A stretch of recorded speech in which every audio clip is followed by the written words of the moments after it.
ఖమ్మం జిల్లాలో ఈ రూరల్ మండలంలో పొంగలేటి శ్రీను గాని ఈ రాజకీయ నాయకులు ఎక్కడ నిల్చున్నా కూడా చెప్పులు తీసుకుని ఉరికిస్తారు. ఓట్లేసినాంగా, ఓట్లకు వచ్చినావుగా, కాళ్ళు పట్టుకున్నావుగా వంగి నన్ను గెలిపియండి మీకు మిద్దరు ఎక్కి కూర్చోబెడతారని. ఏది మిద్దకైతే పుత్ర కర్ర కూర్చున్నాడు కూర్చున్నాడు. ఏది ఇంకెవరు? పొంగలేటి శ్రీను, తుమ్మల నాగేశ్వరరావు, ఆ బట్టి క్రమార్క, రేవంత్ రెడ్డి రారండి. ఎందుకంటే వాళ్ళు మొత్తం కుంభకురులు కదా. వాళ్ళు ఇప్పుడు వస్తే మళ్ళీ ఇది మొత్తం పీకలు పట్టుకుంటారు. ఇప్పుడు రారు. ఇప్పుడు ఎందుకంటే మున్సిపాలిటీ ఎలక్షన్ కూడా అయిపోయినాయి కదా. ఇప్పుడు మాతో ఏ పని కూడా వాళ్ళకి బాధ్యత కూడా. ఇప్పుడు వాళ్ళు ఏసీలలో హాయిగా కావాల్సింది తిండి తినకుండా, వాళ్ళు కావాల్సిన అధికారులు చేసుకుంటా హాయిగా ఉన్నారు. ఇప్పుడు వాళ్ళు బయటకు ఎందుకు వస్తారండి?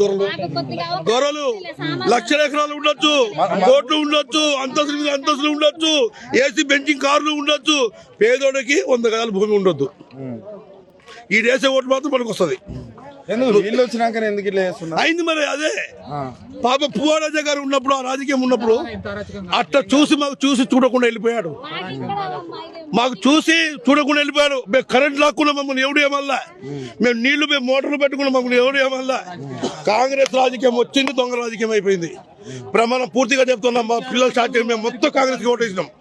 మాకు కాంగ్రెస్ కావాలి, కాంగ్రెస్ ఓటేసినాం. కానీ మాకు ఏది చేయలేదు. ఇక నుంచి ఈ ఖమ్మం జిల్లాలో ఈ రూరల్ మండలంలో పొంగలేటి శ్రీను గాని ఈ రాజకీయ నాయకులు ఎక్కడ నిల్చున్నా కూడా చెప్పులు తీసుకుని ఉరికిస్తారు. అంత కోపం ఉందని? అంత కోపం కాదు, కడుపు రగిలిపోతుంది. అది లేదు సార్. ఇప్పుడు నీళ్లు లేవు, మాకి మంచి నీళ్లు లేవు, పేదలు ఎండుకుపోతున్నాయి. యాడిగో ఈ బజార్లో పడుకుంటాము, ఇక ఇక్కడే పడుకుంటాము. మా సామాన్లు కూడా ఏడునే తెలియదు, మొత్తం మట్టి కప్పారు. మాకు టైం కూడా ఇవ్వలేదు, వండుకోవడానికి కూడా ఏమీ లేవు సార్. ఏమి లేవు. ఏమి మరి వాళ్ళ పాప తెలియదు. రాజకీయ నాయకులు పాప కూడా సార్. అన్ని అనుభవాలు లేవాడు.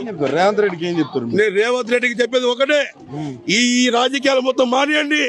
మీరు ప్రజారాజ్యం అన్నారు, పేదల రాజ్యం అన్నారు, హస్తం పార్టీకి ఓటేయండి అన్నారు. మేము వేసాం కాబట్టి, మీరు గెలుస్తారు కాబట్టి మాకు న్యాయం చెయ్యాలా. మాకు న్యాయం చేయాలా. చేయకపోతే మాత్రం మందు డబ్బాలు తీసుకొని ఇక్కడ కూర్చుంటాం. ఖమ్మంలో మళ్ళీ కాంగ్రెస్ పార్టీ అనేది బుడేదే కూడా చేస్తాం. ఇది మాత్రం పక్క. ఇది రాసి పెట్టుకొని 8 తారీఖు నుంచి మళ్ళా కాంగ్రెస్ పార్టీ ప్రభుత్వం అనేది పుట్టు పురాణంగా కూడా చేస్తాం.